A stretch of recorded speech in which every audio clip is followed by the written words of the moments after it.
Sí, pues buenas tardes, bienvenidos al seminario Buenas tardes.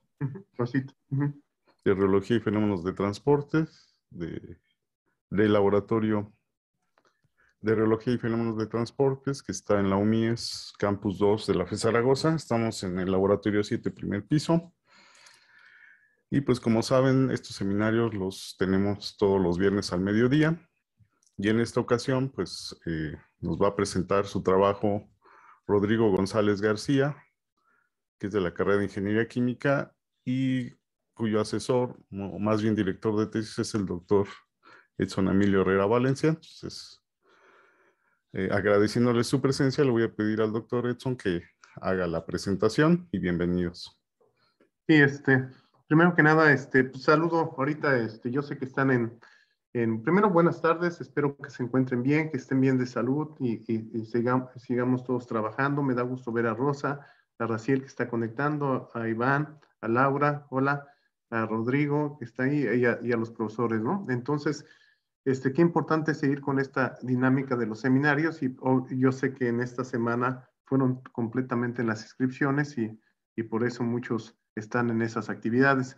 Pero bueno, siempre es importante exponernos. Entonces tengo el gusto de presentar ahorita a Rodrigo, que ya está en la etapa, básicamente ya terminó su tesis, ya simplemente son algunos detalles para entregar el manuscrito y está esperando lo de terminar su servicio social. Su estudio versa en estudiar en caracterizar lógicamente y a través de la transferencia de momentum flujo en diferentes sistemas. En este caso es un fluido de Bingham que simula la contracción o las oclusiones periféricas y centrales en venas. Nosotros tenemos varios estudiantes que están trabajando con diferentes ecuaciones constitutivas. Es decir, no hay una sola ecuación que describa todos estos fenómenos. Por eso es importante trabajar con diferentes ecuaciones que traten de cierta manera de reproducir el comportamiento tan complejo que es el de una suspensión como la sangre. Ahí está el caso de Racier, que está estudiando con un líquido de un modelo de Reiner-Filipov en geometrías centrales y en geometrías um, de rendijas y capilares. Rosa, que está trabajando también en cosas de capilares, con modelos de Maxwell, modelos de Jeffrey. Entonces, todo esto se conecta. Iván, que está trabajando con cosas de todo lo que es ultrafiltración, y Laura, que está trabajando en cosas que tienen que ver con este tipo de sistemas. Ojalá que todos se interesen por esto. Y bueno, tengo el gusto de presentar a Rodrigo, que es uno de mis estudiantes, de muy buenos estudiantes que ya terminó, que es pasante ya de la carrera. Y este proyecto se titula Estudio del flujo de un líquido de Bingham en oclusiones centrales y periféricas.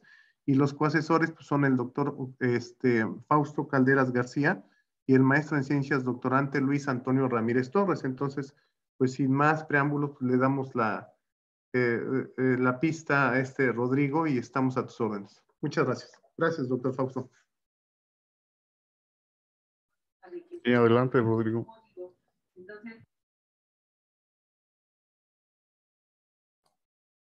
Buenas tardes a compañeros y profesores. Mi nombre es Rodrigo González y yo les presentaré mi tema de tesis, que tiene como título el estudio de flujo de un líquido de Bingham en oclusiones centrales y periféricas.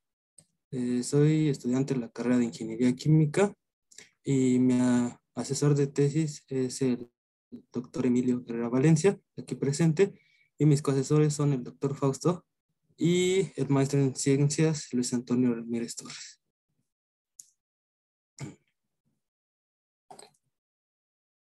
Este es el índice de mi presentación, donde veremos una pequeña introducción, que es la reología y sus tipos de fluidos, la motivación de esta tesis, los antecedentes, hipótesis y objetivos, marco teórico, el problema, que es el modelado matemático de un fluido de Bingham, y las conclusiones parciales, trabajo futuro, referencias y agradecimientos. Como introducción tenemos que es una oclusión. Una oclusión es el impedimento de flujo, ya sea parcial o total, a través de un conducto. Estas siempre han representado un gran problema y las podemos encontrar desde los filtros de los motores hasta las arterias del sistema cardiovascular. La oclusión en conductos humanos representa un problema en el desarrollo de diversas enfermedades y el sistema cardiovascular es particularmente vulnerable a estas obstrucciones, siendo las enfermedades cardiovasculares la principal causa de muerte en países desarrollados. Como ejemplo, cuando tenemos una arteria tapada, el flujo sanguíneo disminuye y en casos críticos es incapaz de fluir por el espacio restante, impidiendo la irrigación y en casos y provocando la eventual muerte de los tejidos. Una de las enfermedades que resulta de estas oclusiones en los conductos del cuerpo humano es la aterosclerosis, enfermedad provocada por la acumulación de depósitos lípidos y tejidos fibrosos en la pared arterial, provocando lo que se denomina la capa aterosclerosa, la cual va reduciendo el diámetro de la arteria, ya sea total o parcial. La aterosclerosis representa el porcentaje de la mortalidad global en el mundo. En este trabajo consideraremos las oclusiones que resultan de la obstrucción parcial del flujo sanguíneo de dos formas diferentes. La primera de ellas es cuando la pared arterial adhiere lipoproteínas, las cuales van reduciendo el diámetro de la arteria, la cual vamos a llamar oclusión periférica, como se puede ver en la primera imagen. El segundo tipo de oclusión nos sugiere que el flujo sanguíneo va a fluir a través de la pared arterial y un depósito de tejido fibroso que se acumula en el centro de la arteria, la cual vamos a llamar oclusión central, como podemos ver en la imagen de hasta abajo. La reología. La reología estudia el flujo de la materia a través de la relación que existe entre el esfuerzo y la deformación. El objetivo principal de la reología consiste en establecer las fuerzas externas aplicadas a un objeto y los efectos geométricos internos inducidos por esta fuerza en un punto. A esta ecuación matemática se le llama ecuación reológica de estado o ecuación constitutiva. Un fluido puede definirse como una sustancia que no resiste de manera permanente la deformación causada por una fuerza y por lo tanto va a cambiar de forma. Un fluido se llama newtoniano si el esfuerzo tangencial es directamente proporcional a la rapidez de deformación, como podemos ver en la ecuación de la parte izquierda. Aquellos fluidos que presentan una proporcionalidad variable entre el esfuerzo y la rapidez de deformación angular se le considera fluido no newtoniano.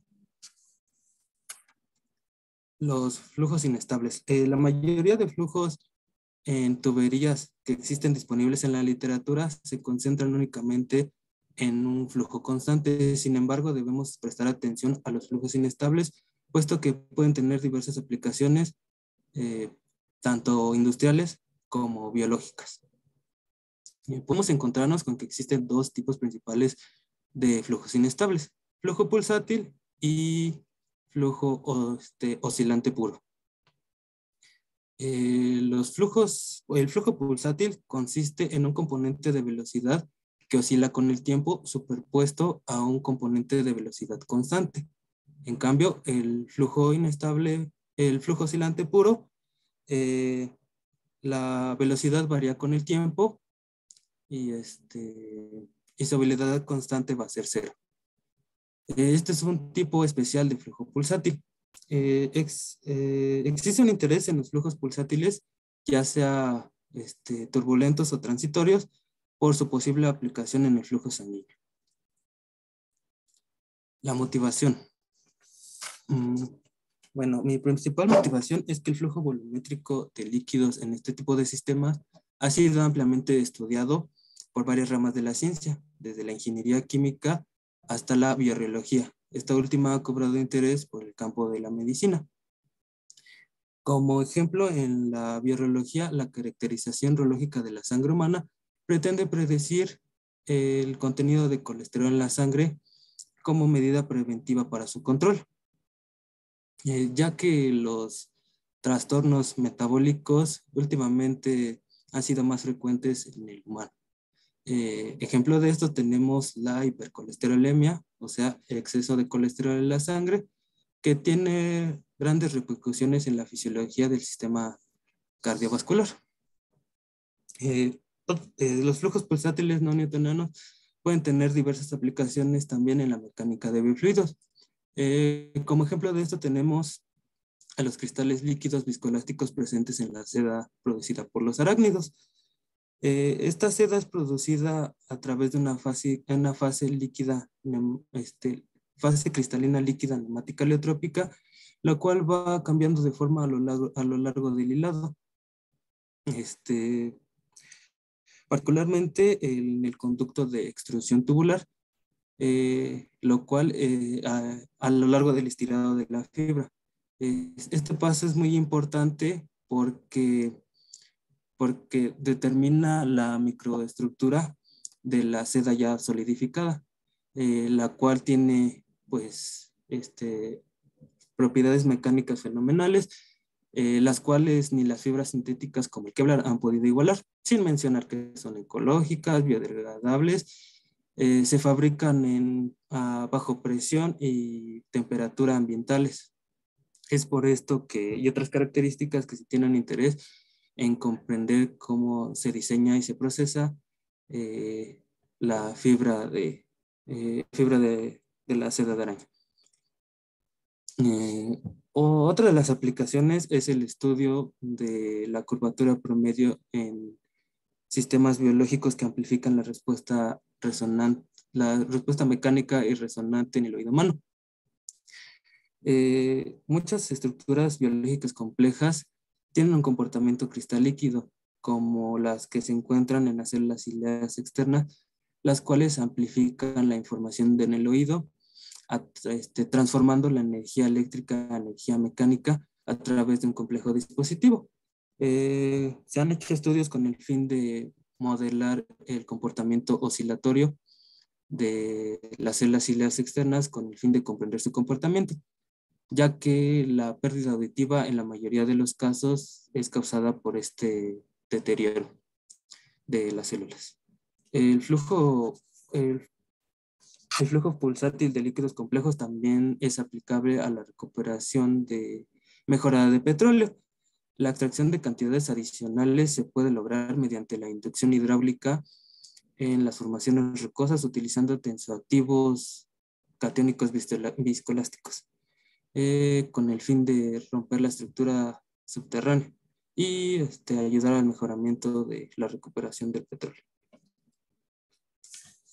Bueno, como antecedentes, yo me basé principalmente en este artículo, donde este artículo nos menciona igual los dos tipos de oclusiones, las del inciso A, que es la oclusión periférica, la cual se puede modelar como un capilar, ya que vamos a tener una reducción de la arteria, entonces se puede considerar como un capilar. En el caso B, sería la oclusión central, donde tenemos dos tubos concéntricos. El del radio más pequeño sería la obstrucción, que ya había dicho que es causada por tejido fibroso acumulado y lipoproteínas, y el radio mayor es el de nuestra arteria. Aquí se usa el modelo de Maxwell, un líquido viscoelástico, igual obstrucciones centrales y periféricas a flujo pulsátil, considera la permeabilidad dinámica y es para la sangre humana. Yo lo quise hacer con el modelo líquido de Bingham, de igual forma modelarlo con estas dos obstrucciones centrales y periféricas usando flujo pulsátil de igual en sangre humana. También uno de los artículos de los cuales me basé es de la sangre humana desde el punto de vista de la biología del doctor Fausto, de cual nos explica un poco de la complejidad de este fluido. Aquí en este artículo del doctor Edson Emilio y del doctor Fausto nos nos indica que efectivamente existe un efecto de excedencia, aunque es muy pequeño. La hipótesis de mi trabajo y los objetivos. Como objetivo general es estudiar y entender el comportamiento del flujo volumétrico y el efecto del gradiente de presión pulsátil en un líquido de Bingham para dos sistemas de estudio, oclusiones centrales y oclusiones periféricas. Okay. Como objetivos particulares es obtener expresiones analíticas para el perfil de velocidades en dirección del eje coordenado Z, el flujo volumétrico y el aumento del flujo volumétrico en función de las propiedades materiales del sistema, caracterizar la transferencia de momento y reología con el modelo constitutivo de Bingham, proponer un conjunto de variables adimensionales con el fin de escalar las ecuaciones y que se obtengan grupos adimensionales que describan los mecanismos físicos que gobiernan el sistema de estudio. Utilizar datos geométricos provenientes de la literatura con el fin de obtener las curvas resonantes en función de la concentración de colesterol en una muestra biológica, sangre humana con hipercolesterolemia. Como hipótesis, si agregamos el efecto de un gradiente de presión pulsátil a nuestro sistema de estudio, este modificará el flujo volumétrico, aumentando en comparación con el gradiente de presión constante. Esta modificación dependerá de las características reológicas del sistema de estudio, así como el modelo reológico empleado. En este caso particular, usamos el modelo característico de Bingham. Y también va a depender del tipo de oclusión, ya sea central o periférica. Como marco teórico, la reología de la sangre. La sangre humana es un fluido con una gran cantidad de funciones dentro del cuerpo humano, como es el transporte de oxígeno, de nutrientes y de metabolitos a lo largo de los órganos y de los sistemas del cuerpo humano. La viscosidad de la sangre depende directamente de la relación que existe entre las células y el contenido de proteínas y metabolitos en la sangre. El colesterol total junto con los triglicéridos son las sustancias que más afectan la reología de la sangre, puesto que entre más colesterol tiende a formar estructuras más complejas, las cuales aumentan el carácter pseudoplástico de la sangre. En la mayoría de artículos y simulaciones se considera a la sangre como un fluido newtoniano, y esto no es verdad, puesto que si se comportara así tendría que estar muy diluida. ¿Por qué la sangre se comporta como un fluido newtoniano? Bueno, la sangre es un fluido de reología muy compleja, por lo que la velocidad de la sangre no es proporcional al esfuerzo aplicado, es decir, es un flujo no newtoniano que cuenta con características pseudoplásticas, o sea que cuanto mayor es el esfuerzo, menor es su viscosidad. Esto se debe en parte a la formación de estructuras transitorias que se destruyen por el flujo y que son de muy corta duración, cuyo tamaño e intensidad dependen de la concentración de colesterol total en la sangre. Un poco del modelo de Bingham es que este modelo generalmente proporciona una buena representación de la viscosidad para suspensiones, emulsiones. Como podemos ver en la imagen, tenemos que si el esfuerzo, bueno, en la primera ecuación podemos notar que existe un esfuerzo de excedencia. Esto quiere decir que mientras el material no supere este esfuerzo de excedencia, no va a fluir. En caso de que este sea superado, es cuando fluye. Un ejemplo de esto es la mayonesa y la pasta dental.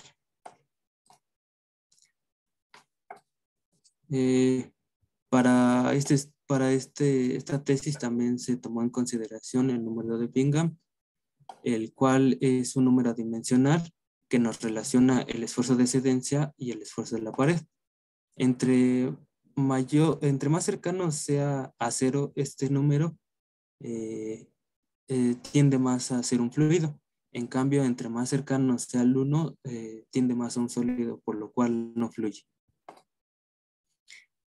Otra es la ecuación de Hagen y Poiseuille, que es la ecuación que gobierna dentro de un tubo. Esta ecuación nos dice que el radio está relacionado con el flujo volumétrico. Entonces, un cambio significativo en el radio puede provocar la disminución drástica del flujo volumétrico. Es por eso que es de interés el cuidar el colesterol en la sangre, porque pues una disminución en el radio de la arteria podría provocar que el corazón se esfuerce de más para bombear la sangre a todo el cuerpo.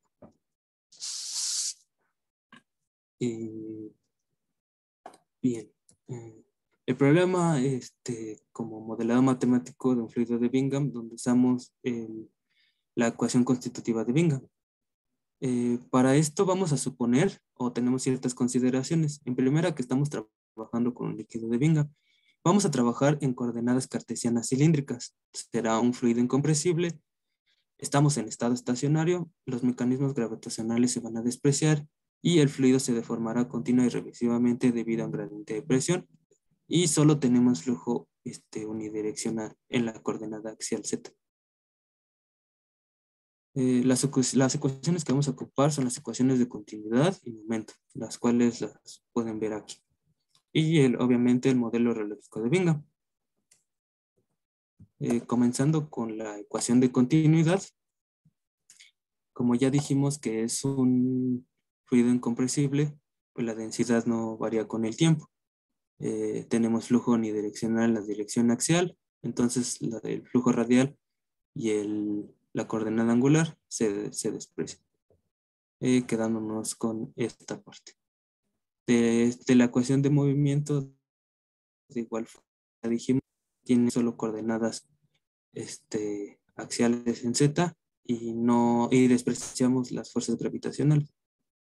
Haciendo todos los cálculos y suponiendo que el delta P entre el delta Z es igual a la presión 2 menos presión 1 sobre L, pues nos queda de la siguiente forma. Separando variables e integrando, nos queda de esta forma. Para calcular la constante 1, recordamos que en el centro tenemos la velocidad máxima y entonces tendríamos el esfuerzo mínimo que es igual a 0. Sustituyendo, calculamos la constante 1 que es igual a 0 y la sustituimos, dejándonos con el esfuerzo de RZ igual a esto. El modelo de Bingham. Unimos estos dos esfuerzos tangenciales. Para calcular otra vez la constante en flujo volumétrico, en la velocidad, perdón, consideramos las condiciones de no desplazamiento. En la pared, donde en radio igual a R, la velocidad es 0. Y nos queda de la siguiente forma. Como podemos observar, tenemos dos campos de velocidades. El campo de velocidad homogéneo, donde empieza desde el radio igual a 0, o sea, en el centro, hasta el radio de excedencia, donde mientras no pasemos este campo de velocidad, este radio, nuestra sustancia se va a comportar como un sólido. En cambio, una vez superando ese radio de excedencia R0 igual a R mayúscula, es cuando tenemos el campo de velocidades variable, como podemos observar aquí. Entonces vamos a tener dos campos de velocidades. Para calcular el flujo volumétrico usamos esta ecuación.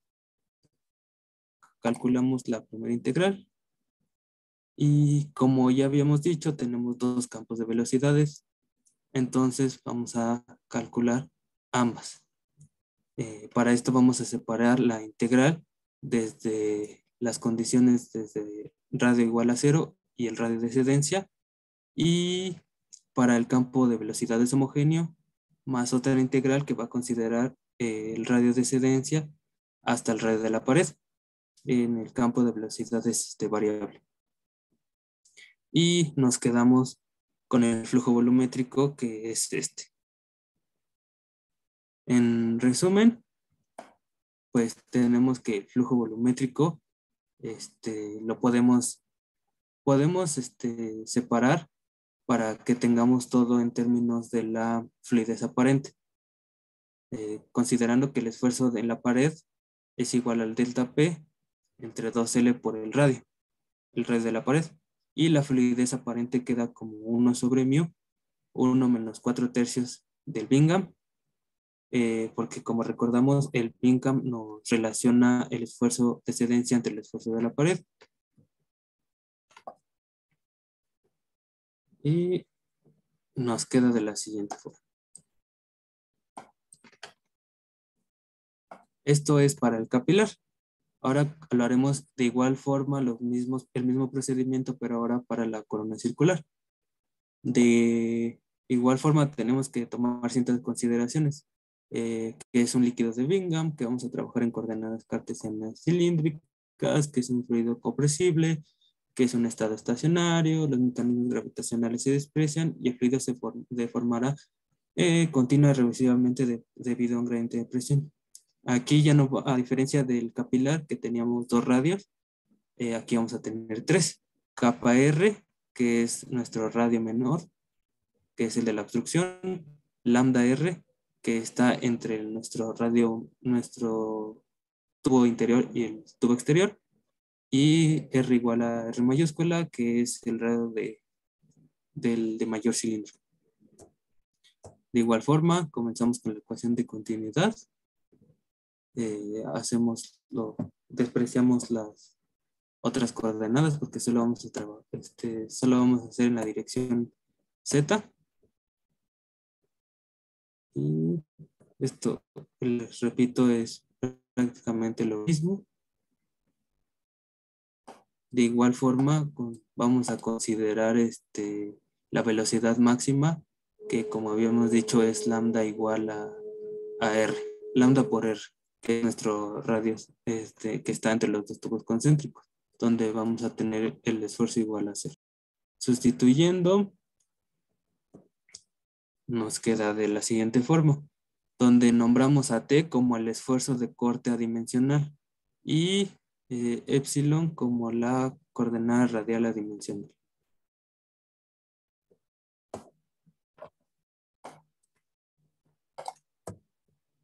De igual forma, tenemos el modelo reológico de Bingham, pero como todo lo estamos trabajando adimensionalmente, pues tenemos que hacer adimensional el modelo reológico, multiplicando todo por el inverso del esfuerzo en la pared.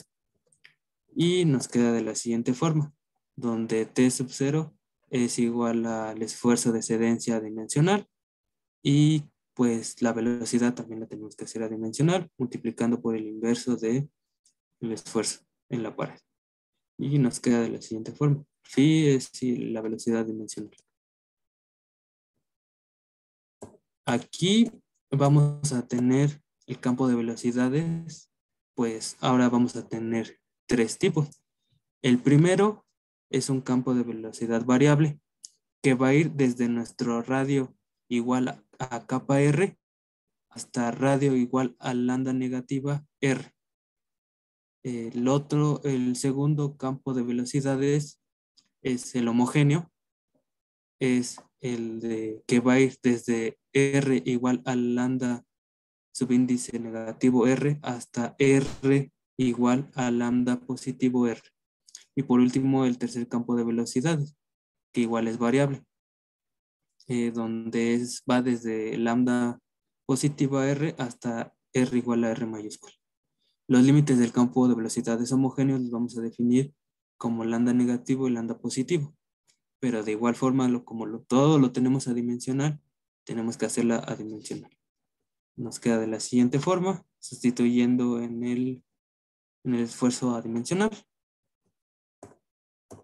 Y para calcular las distribuciones de velocidad para los diferentes intervalos, pues vamos a calcular primero para el intervalo que va desde kappa a lambda, pasando por epsilon, usando el modelo reológico de Bingham adimensional, como ya lo calculamos. Y nos queda de la siguiente forma.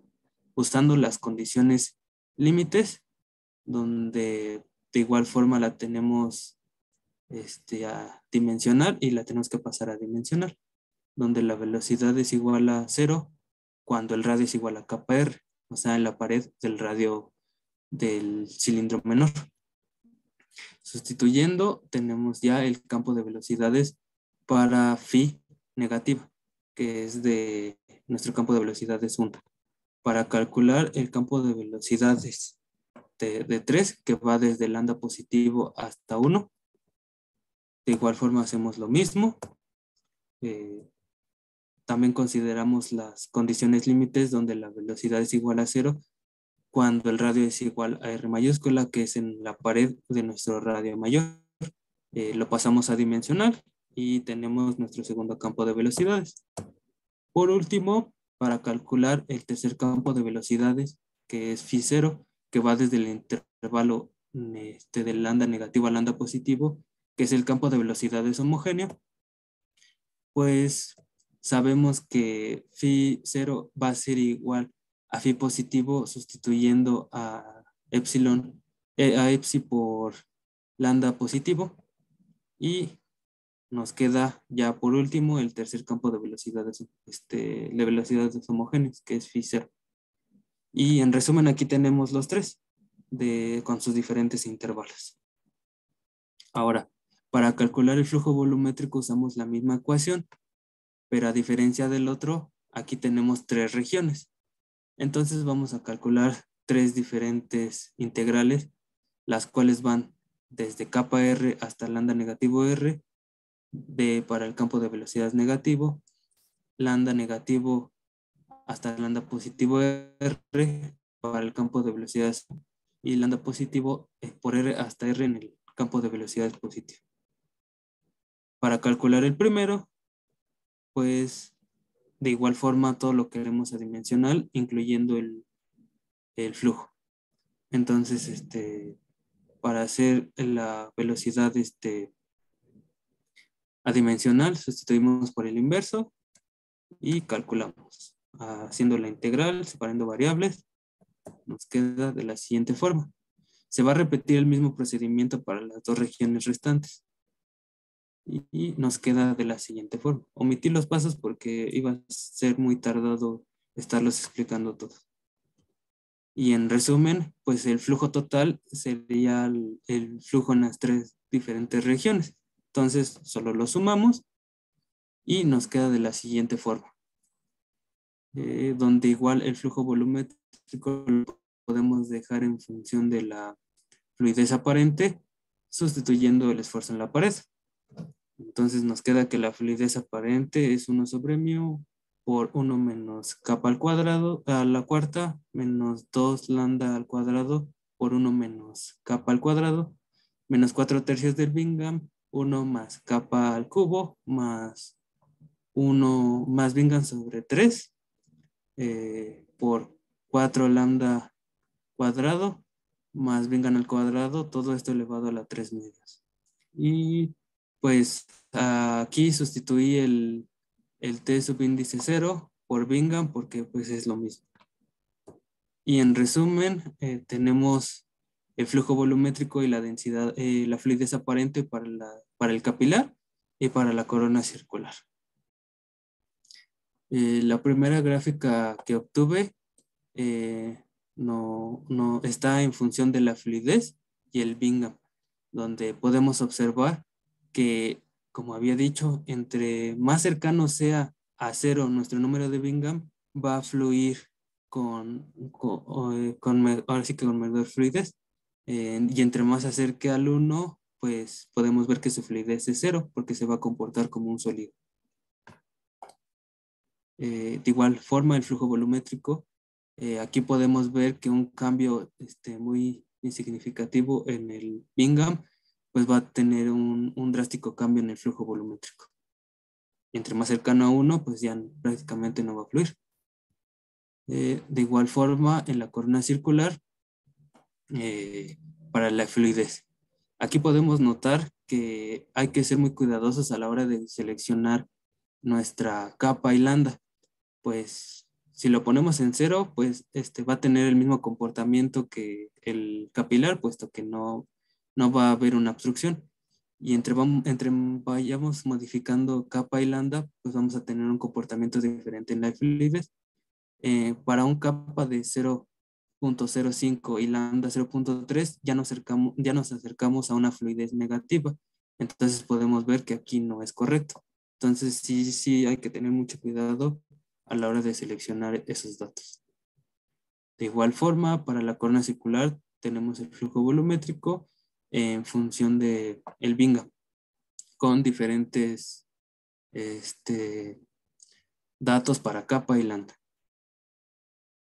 Pues como conclusiones parciales tenemos que los modelos matemáticos que describen la transferencia de momento y relogían oclusiones centrales y periféricas, los flujos volumétricos obtenidos dependen del número dimensional de Bingham en las dos geometrías.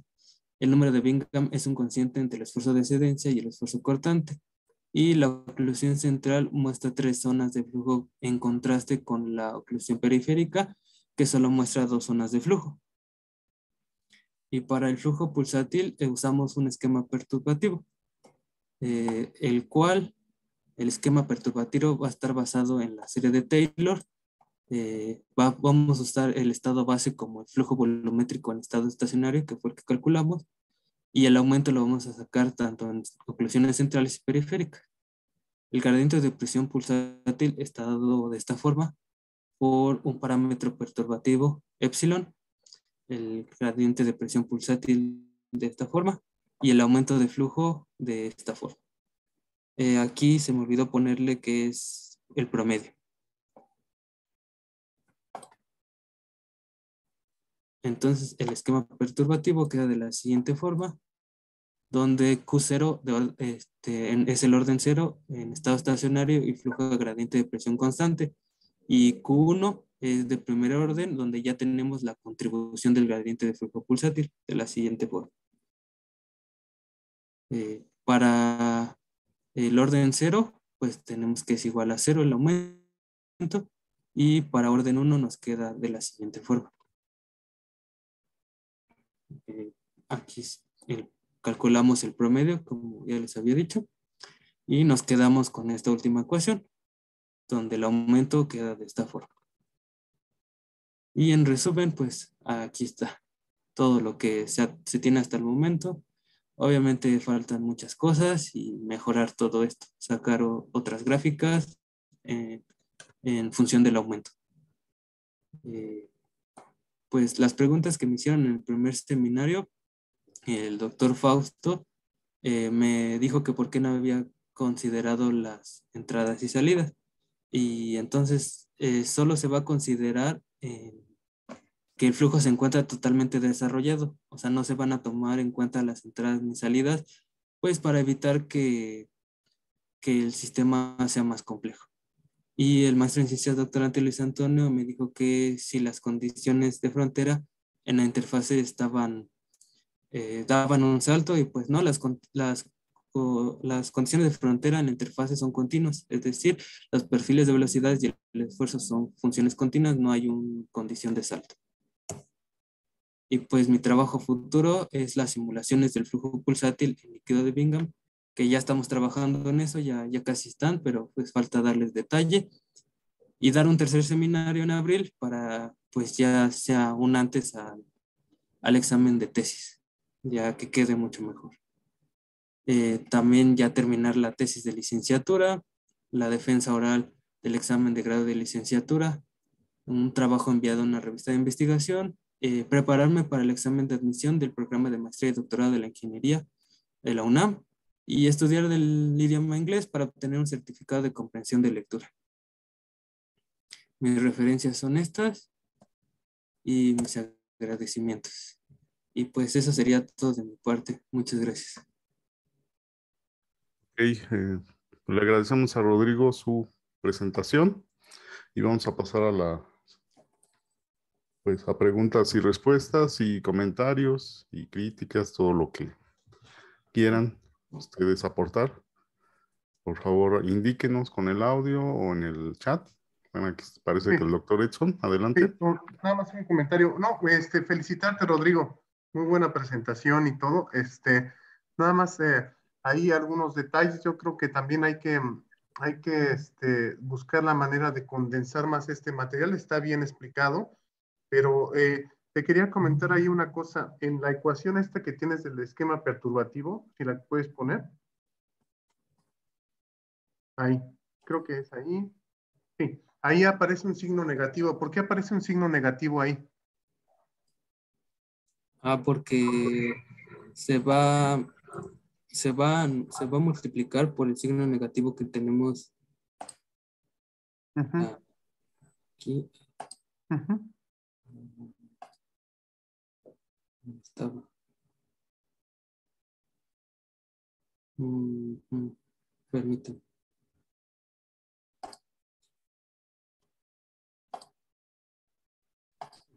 Por esta pendiente negativa Ujú. que tenemos de este lado, Ok, se va a multiplicar por la negativa de esa derivada parcial, entonces va a ser positivo. Por eso es que aquí la tenemos de forma ok, negativa, porque no podemos tener fluidez negativa. ok. Entonces ahí, fíjate bien, ahí sale ese signo de manera natural, porque si no lo consideraras, sería que la derivada, o sea, la pendiente te queda negativa y no puedes tener flujos negativos. Entonces, multiplicas por un signo negativo para que sea exactamente positiva. Y quisiera ver las gráficas, por favor, si me... Ahí hay algunos errorcitos, hay que corregirlos. Por ejemplo, ahí 1 entre μ0, hay que quitarlo porque ya está, Cierto. ya está normalizada. Ya está normalizada y nada más se deja así, ¿ok? Sí. Eso es importante que lo tengas bien presente, ¿no? Hay algunos detalles ahí en las gráficas que son importantes y sobre todo eso, ¿ok? Ok. Bueno, en esta, también ahí, hay que quitarlo. Y también, creo que en la 49, por favor, en la 49, sería, Sí, ajá, permítame un ratito que sí, ya sí, se no, grabó. no, no, no te preocupes. Aquí. Sí, en la 49 hay que ver bien ahí cómo está esa expresión, porque ahí falta un Q, flujo volumétrico, falta Q igual a QY que es el flujo del esfuerzo de excedencia multiplicado por la función aparente entre B y ahí falta una Q, si no, no tiene unidades de flujo. Entonces falta una Q subíndice Y al lado de la fluidez aparente, ¿ok? Sí. Ok. Nada más hay que ver esa cuestión. Y, Sí. y bueno, eh, ahí la 50 que estás teniendo, por favor, pon la 50, la ecuación 50, ahí, yo creo que sería conveniente que tú pusieras las inecuaciones que, que están ligadas para kappa y para lambda, o sea, ¿cuál debe ser mayor, kappa o lambda? Lambda. Lambda. Entonces, ¿dónde está esa información? Eso lo tienes que poner ahí. Lambda es Ok. mayor que K y estas son las cuestiones. ¿Hay algún parámetro crítico para el cual la fluidez no te quede negativa? ¿Hay algún número? No, todavía no he podido encontrarlo. Bueno, hay que revisar eso porque obviamente que esa zona pues está prohibida porque te queda una fluidez negativa. Entonces, Exactamente. hay que ver para qué valores de corona tú tienes, o sea, que es obviamente que relaciones geométricas, tú tienes una fluidez que no es negativa, porque físicamente, y eso te lo puede decir el doctor Fausto, no tienes en tubos concéntricos, cuando haces geometría, tú no tienes una fluidez negativa. Entonces hay que ver bajo qué restricciones no tienes ese valor negativo. O sea, cuánto debe de valer la capa y cuánto debe de valer la lambda, que es la Sí. parte geométrica que tú estás buscando. Y capa y lambda en una aplicación biológica, ¿qué tendrían que ver? ¿Con qué tendrían que ver? Con el tamaño de la obstrucción Ok, de nuestro ok. tejido Ok, fibroso entonces de la eso comunidad. podría ser una función del colesterol o una función del hematocrito, no sé, algún parámetro que necesitemos manejar. En general, pues son los únicos datos. La 51, por favor, la 51 si la pones. Sí. Ahí hay que mejorar un poco la gráfica, igual el mismo problema porque es Q multiplicado por QY por la fluidez aparente entre el Bingham. Sí. ¿Ok? Sí, sí.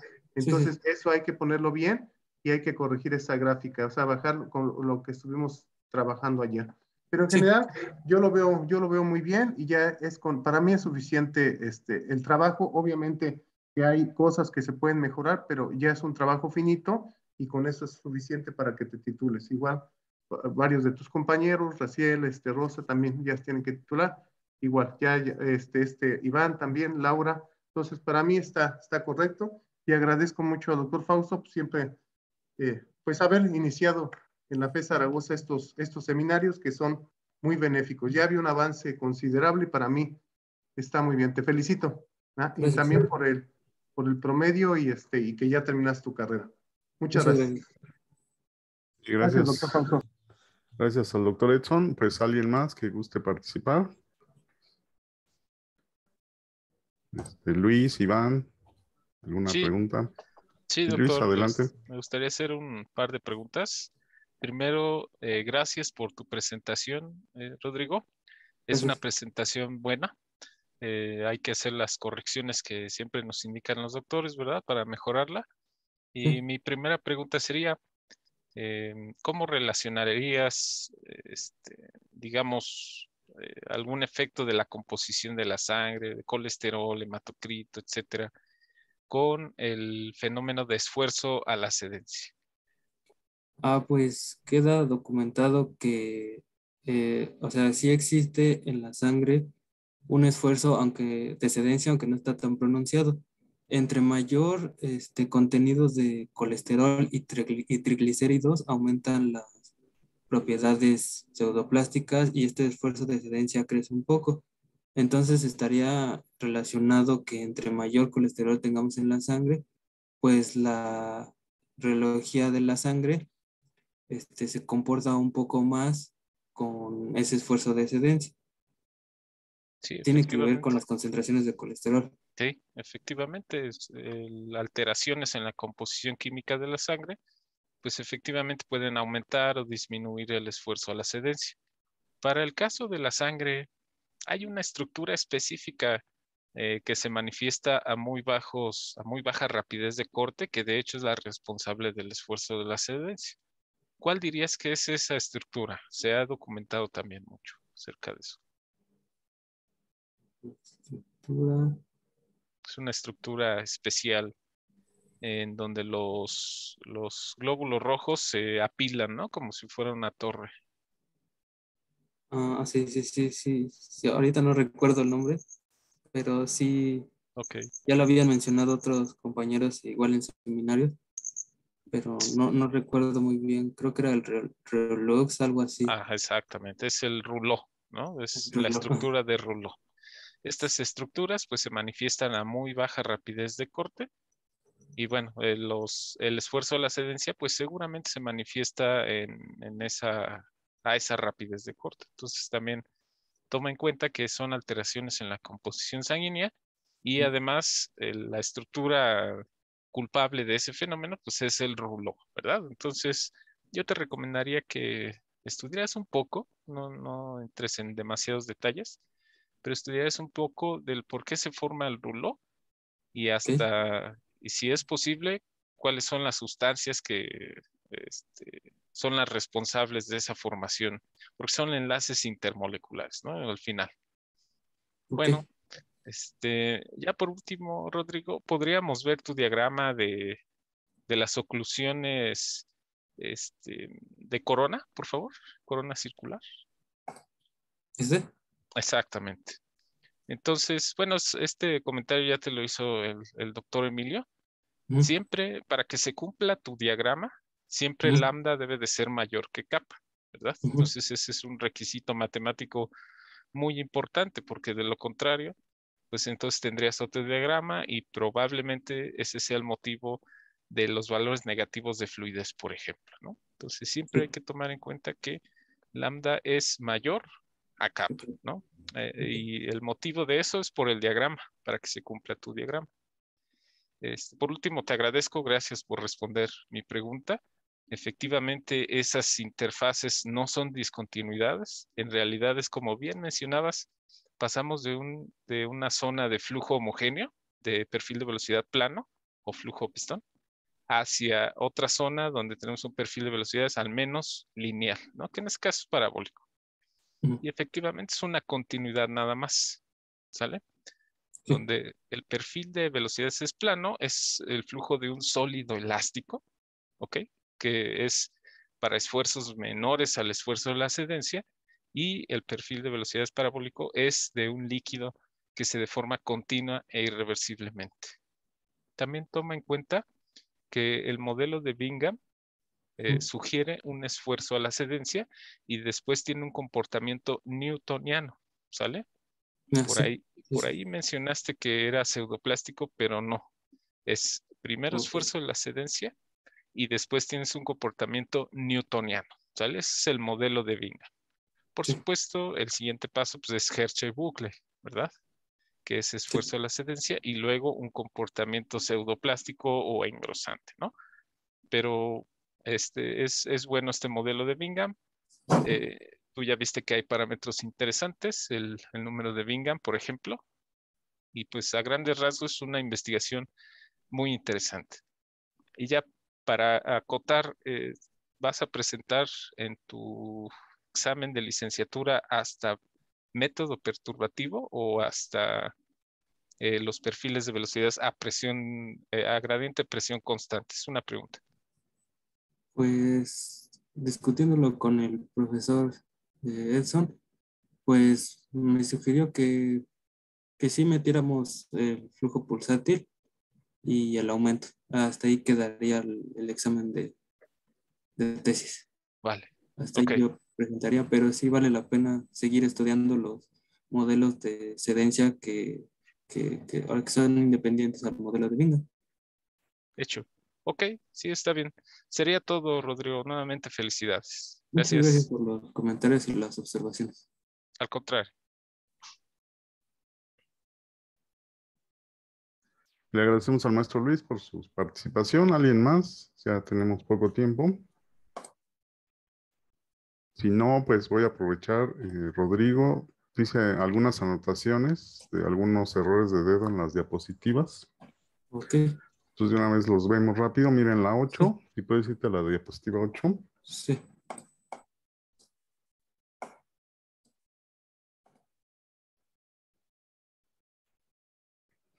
Ok, ahí le falta acento a deformación, ahí en el centro, ¿no? Así es. Digo, si quieres los haces después, o bueno, en la Ok. 9, porque no Ujú. creo que nos dé tiempo. Ok, sí. Como va a quedar grabado, pues ya después lo revisas. Mira, en la 9, efectivamente los no newtonianos, como te decía el maestro Luis, esta ecuación es de la ecuación de Ah, Bingham, pero no sí, de sí, Bingham sí. pseudoplástico, porque aquí tienes una viscosidad constante. Ujú. Sí. Y lo que te pueden criticar es que la sangre no se comporta como un Bingham, se comporta, en todo caso, cuando tiene alto contenido de colesterol, llegamos a observar que se comporta como un Bingham pseudoplástico. Entonces, ten en cuenta eso, que esta ecuación que tú propones es una viscosidad constante después del esfuerzo de excedencia y así no se comporta la sangre. Entonces, menciónalo como una primera aproximación, Ok. ¿de acuerdo? Porque no es el comportamiento real de la sangre este caso y no es una ecuación general de no newtonianos. Entonces, Ah, no, mejor no, no. Sí, sí, sí. especifícalo. En la 12, y bueno, esto también en la 13, me imagino que esta es la tesis del doctor Edson, o no sé si es un libro, esta Sí, cita. sí, sí. Es el artículo, es un artículo. Es un artículo, pero ¿de qué revista o qué? Ahorita no recuerdo bien, pero vale la pena resaltarlo también. Mira, a mí se me hace que es la tesis, porque coincide con el año, pero no sé si aquí el doctor Edson nos puede aclarar. Yo creo que es el Ah, artículo de Journal of Non-Newtonian Fluid Mechanics. Nada más hay que revisarlo y hay que poner bien la cita. Ah, ¿Ok? ok. pero Sí. ahí nada más van dos autores, Mm, Edson. no, no, ahí hay que poner bien la cita. No lo había visto, pero sí. Ujú. Ujú. Es el artículo. Yo pensé que era tu Mm, tesis, porque así se llama tu tesis, ¿no? Flujo oscilante de líquidos complejos, pero si es tu tesis, pues está Ajá. mal citado, ¿no? Ok, En cualquier para caso. revisarlo, ¿no? Para revisarlo. Ok. Muchas gracias. Ok, lo revisamos. Bueno, y Gracias. revisa esa cita, por favor, luego. Ujú. En la 12, no es esa, en la hipótesis, si puedes poner la hipótesis.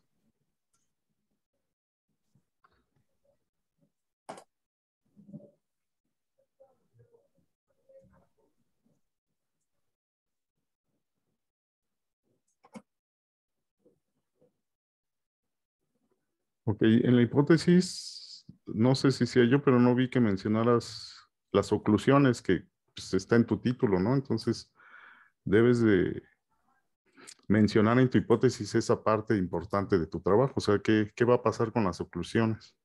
Porque aquí no dice, si nada más dejas la primera oración, pues Ok. no tiene que ver nada con oclusiones y en tu título dice que tu trabajo sí, ¿no? Pero Ok. aquí hasta el final ya viene. También dependerá del tipo de oclusión, pero ahí te recomiendo que digas qué es lo que va a pasar, o sea, va a subir, va a bajar, Ok. que sea más específico, ¿no? Sí. Bueno, esa es la hipótesis. En la 30.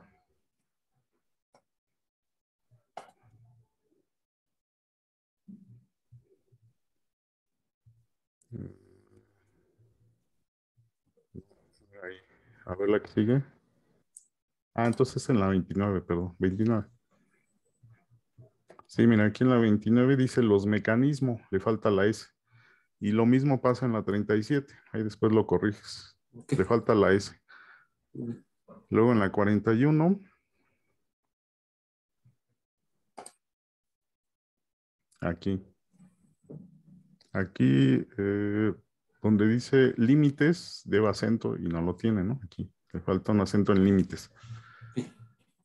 En la 48, ya donde empiezas con las gráficas, no sé si los parámetros que tú usas son adimensionales porque no tienen unidades, pero si las tienen, pues le debes de poner unidades o indicar que es adimensional. Ok. Ahí te pido por favor que lo indiques porque en la siguiente, donde pones el flujo volumétrico, pero si es flujo volumétrico, pues sí lleva unidades, ¿no? Sí, es que era flujo, me faltó ponerle que es adimensional porque como dijo el profesor, Ujú. el doctor Edson, falta el flujo asociado al esfuerzo de excedencia. Ok.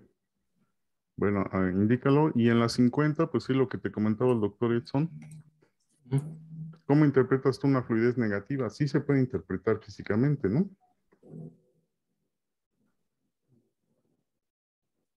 O sea, una fluidez positiva quiere decir que el fluido pues se está moviendo hacia la dirección que tú elegiste. Ujú. El que la fluidez sea cero quiere decir que no, Se la mueve, velocidad es cero. Y una fluidez negativa, ¿qué indicaría? pues que se está absorbiendo de alguna forma Que se por está regresando, retroceso. ¿no? Que se está Ajá. regresando. Que la velocidad es negativa. Ok. Entonces, pues no sé si eso te esté pasando, tenemos que analizar los perfiles. Ok. Ok, creo que eso era todo. Finalmente, bueno, pues te agradezco por la presentación. Ha mejorado mucho, pero para que sea una excelente presentación, pues hay que cuidar todavía más los detalles. Sí, muchas gracias. Se nos acabó el tiempo, les agradecemos por su presencia, los esperamos el próximo viernes al mediodía y pues que tengan buena tarde. Gracias a todos. Gracias. Gracias, hasta Gracias. luego. Gracias, Rodrigo. Excelente Gracias. presentación. Gracias, ¿eh? Gracias. Hasta luego. Ujú.